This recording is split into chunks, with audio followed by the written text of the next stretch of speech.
Welcome to part two of the discussion series on the COVID vaccine. And if you've missed part one, you definitely want to check that one out. That has a focus on the vaccine and the question, does it impact your DNA and does it impact infertility? But in today's part two, we're going to take a look at the question about the vaccine. Why should you get it if you can still catch the virus? So let's take a listen. Hello, everyone. I usually discuss leadership issues, but today I have a special educational session about the COVID vaccine and some of the theories that are circulating about it. Today's guest is John Romano, a fourth-year med student at the University of Massachusetts, and he also happens to be my son. And here's how this all came about. A few weeks ago, I was talking to a family member who had some serious doubts about the vaccine, and John happened to be listening in. After I turned over the discussion to him, it became evident that John's description was easy to understand from a non-medical perspective, and it eventually resulted in setting aside the fears that the family member had. So I've invited John today to provide what he has learned about the vaccine in hopes that it will answer some questions you or someone you know might have. And as always, you should always consult your physician for any medical care related decision. So welcome, John. Thanks for having me, Dad. Good to be on your podcast. Sure. So, a final question for you. And this comes from some recent experience. If the vaccine works, why is it that vaccinated individuals can still get the virus? And in my case, and in my wife's case, we were both vaccinated over 4, 5, 6 months ago. We mask, we social distance, and we did just recently acquire the virus. Mine was basically like a sinus infection without the infection. Jana's was much more severe than that, but still, none of us were hospitalized or needed that type of care. But I guess the question is, why is it that happens, and what does that do? In terms of the legitimacy of the vaccine. Yeah, no, that's a great question. And, before I get my answer, I'm really happy to see you and Mom doing so well. The fact that you can do this podcast right now is a testament to the vaccine, which I will now segue very naturally into talking about. So basically what happens in these are called breakthrough cases. It's been the terminology ascribed to that, is when someone fully vaccinated gets sick anyway. There are a couple of reasons why this happens.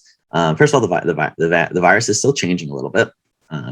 There have been some mutations reported in the spike protein, which was our target of choice. And so, we talked about lock and key before. Well, maybe our lock isn't fitting our key perfectly anymore. That's like one concern. And the other concern is, say you have your memory cells that were made when you got that vaccine. Like we talked about before, just to reiterate, things go from DNA to RNA to protein. The protein goes out in the body. The immune system has a chance to recognize it, react to it, make some antibodies to it, and then it makes memory cells that can produce antibodies when it needs them. So after you got your vaccine, after 2 weeks after your second dose, you now had a healthy supply of a couple of these memory cells. When your body sees virus again, virus goes into your body, binds these ACE receptors, your cells internalize them, beat it up a little bit. The virus beats them back up a little bit. The cell raises a flag and says, hey, this is what's inside me. There's this. And, it's probably raising that spike protein flag.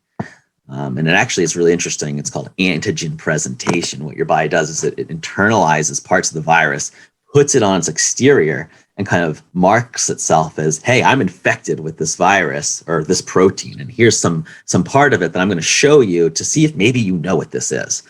And your immune system says, yes, I know what that is. That's the spike protein. This cell's infected with the spike protein. Okay, I know what to do now. Antibody is produced. Once it's recognized, antibody binds it, starts to neutralize virus that's floating around. But that process takes some time. The virus has an advantage in that it's already fully formed and replicating the second it hits your body. You might breathe in thousands, millions of viral particles. Someone coughs on you at the gym or in the airport. You might get a huge viral load in a really brief period of time. And that allows the virus a chance to get a leg up on your immune system. So you can imagine if you had, 1 million doors to unlock, but only 2 keys, you're not going to be able to unlock every door.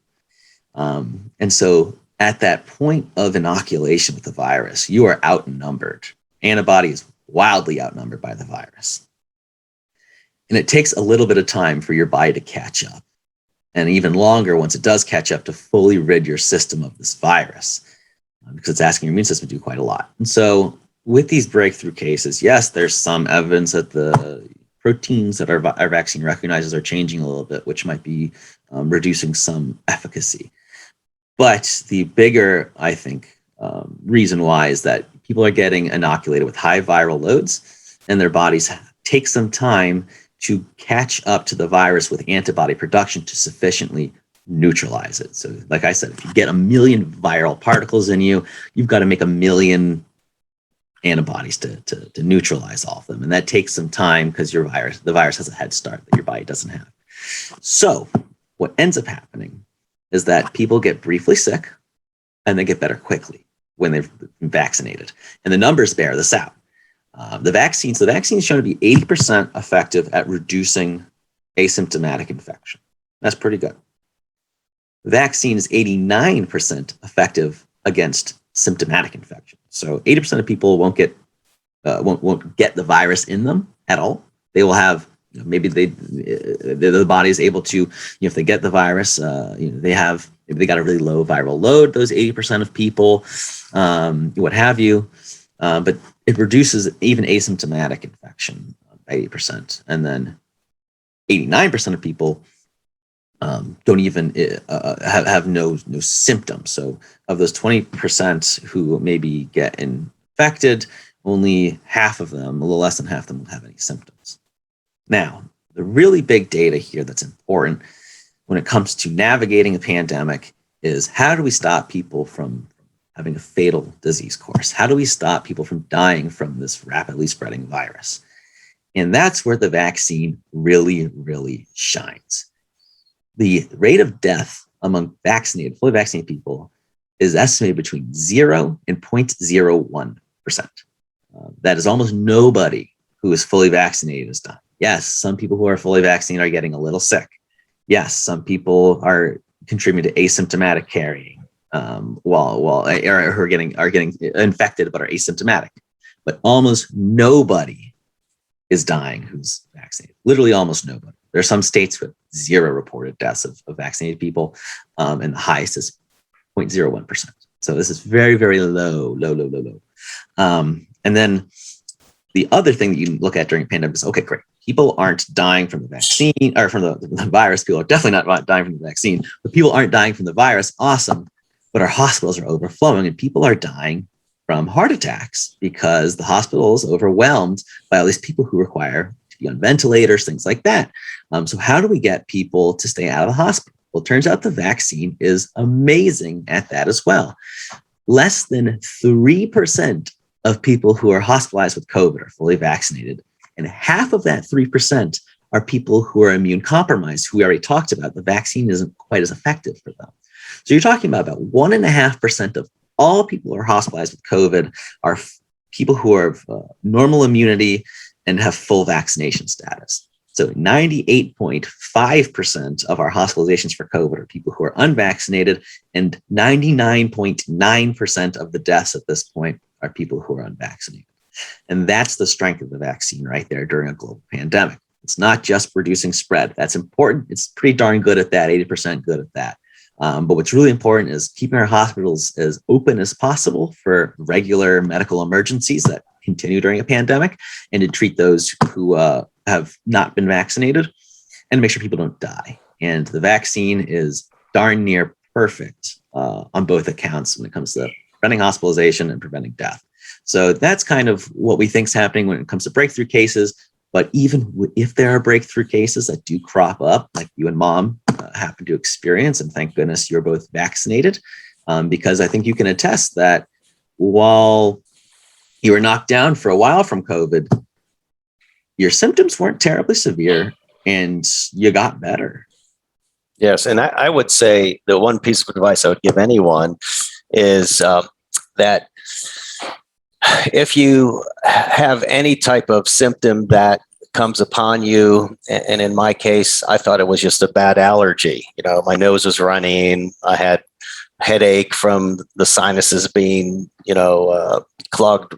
And, at first I thought, oh, well, it was just an allergy. So, but then when, of course, my wife got it, some symptoms, that's when we said, wait a second, and we got a test. So I would recommend anybody that if you have some sort of condition that comes on you kind of quickly and you're just wondering about it, just go get a test and find out, because the last thing you want to do is underestimate this and spread it to other people. So that would be what I would recommend. Well, John, this has been really great. And again, this is John Romano, fourth year medical student at the University of Massachusetts. And John, I want to thank you for your time today. And I also want to thank all of you for watching. And remember, always consult your physician before making any healthcare decision. That's really important. Thanks for watching part 2 of the COVID discussion series. If you have not had a chance to view part 1, does a vaccine have an impact on DNA and infertility?